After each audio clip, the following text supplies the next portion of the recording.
बेचने वाली चुड़ैल।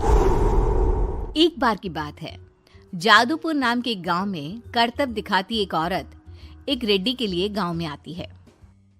आइए आइए मेहरबान कदरदान, खाइए रोहड़ा के ताजे ताजे केले। कभी खाए नहीं होंगे ऐसे केले, पीले पीले केले खाइए। ये कहकर रोहड़ा हाथों में 4 केले लिए उन्हें सर्कल में जोर जोर से हवा में उछालती हुई करतब दिखाती है, जिसे देखकर आसपास के सारे बच्चे अपने अपने मम्मी पापा से उस औरत के पास जाने की जिद करने लग जाते हैं। पापा, ऐसा तो सर्कस में बॉल से होता है ना, ये आंटी तो केले से कर रही है। चलिए ना पापा, देखते हैं। रोहड़ा एक पतली सी तार पर चलती हुई केलों से करतब दिखाती है।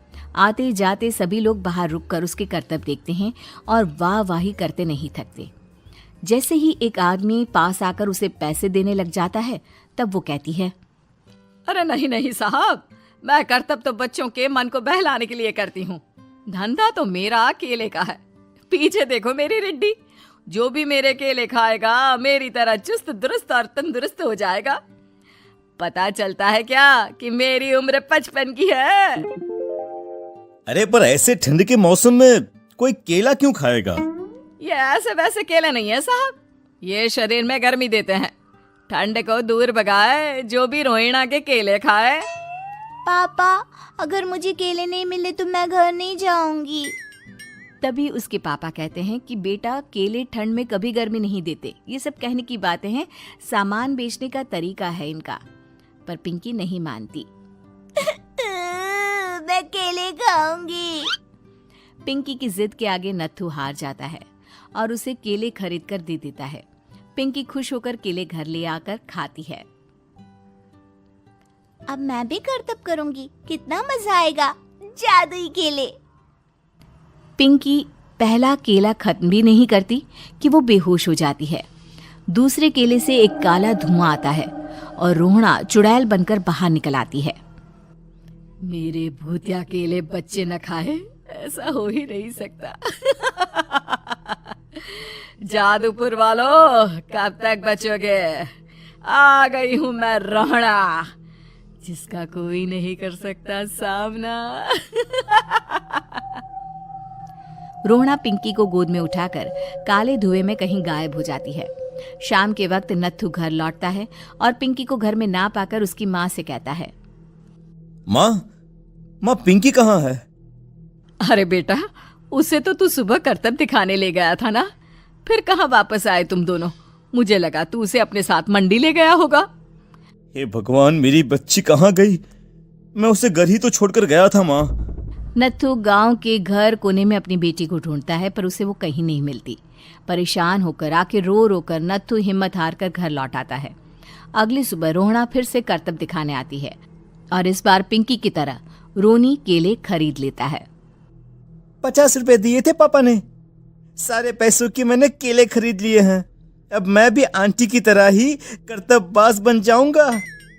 यही सोचते हुए रोनी केले खाता है और पहला अकेला केला आधा खत्म भी नहीं करता कि चुड़ैल उसके सामने आ जाती है। मेरे साथ चलने का समय आ गया है रोनी। ये तो बस शुरुआत है। अब इस गांव के सारे बच्चे धीरे धीरे मेरे कब्जे में होंगे, एक बच्चा भी नहीं बचेगा। ये कहकर रोना रोनी को गोद में लेकर काले धुएं में अदृश्य हो जाती है।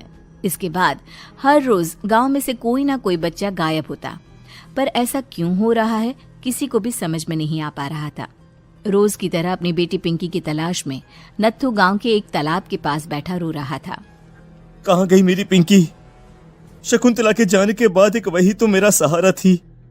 अरे उसकी आत्मा कोस रही होगी मुझे कि मैं अपनी बच्ची को संभाल भी नहीं पाया। नत्थू ये कहता हुआ रो ही रहा था कि तभी तालाब में से उसे शकुंतला की आवाज सुनाई देती है। कहाँ थी तुम शकुंतला?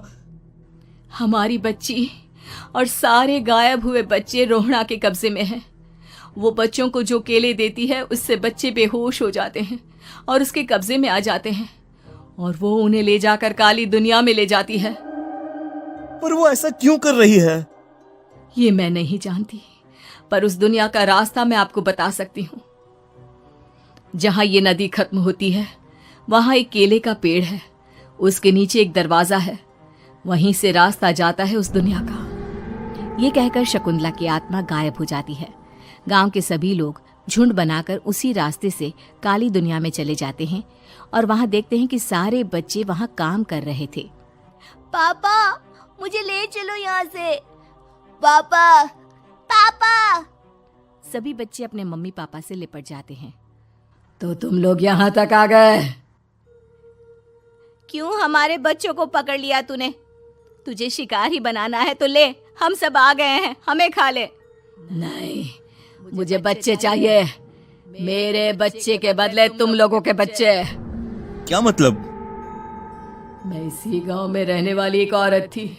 केले की चोरी के इल्जाम में मेरे बेटे को गांव वालों ने इतना मारा कि वो मर गया। उसी दिन मैंने ठान लिया कि गांव वालों का भी वही हाल करूंगी। कुछ दिन बाद बेटे के चले जाने के दुख में मैं भी मर गई और मेरी भटकती आत्मा एक चुड़ैल बन गई। और फिर मैंने बदला लिया तुम सबके बच्चे छीनकर। बर्दाश्त नहीं कर पाए ना, सोचो मुझ पर क्या बीती होगी। हमें माफ कर दो रोना, पता नहीं ये किसकी गलती थी पर हम सभी माफी मांगते हैं। हमारी खुशियां लौटा दो, तुम भी तो एक माँ हो। गांव वालों की बात सुनकर रोना का मन पिघल जाता है और वो बच्चों को छोड़ देती है। उसके बाद काली दुनिया बच्चों के लिए जादुई दुनिया बन जाती है। अब कोई भी कभी भी वहां आ जा सकता था।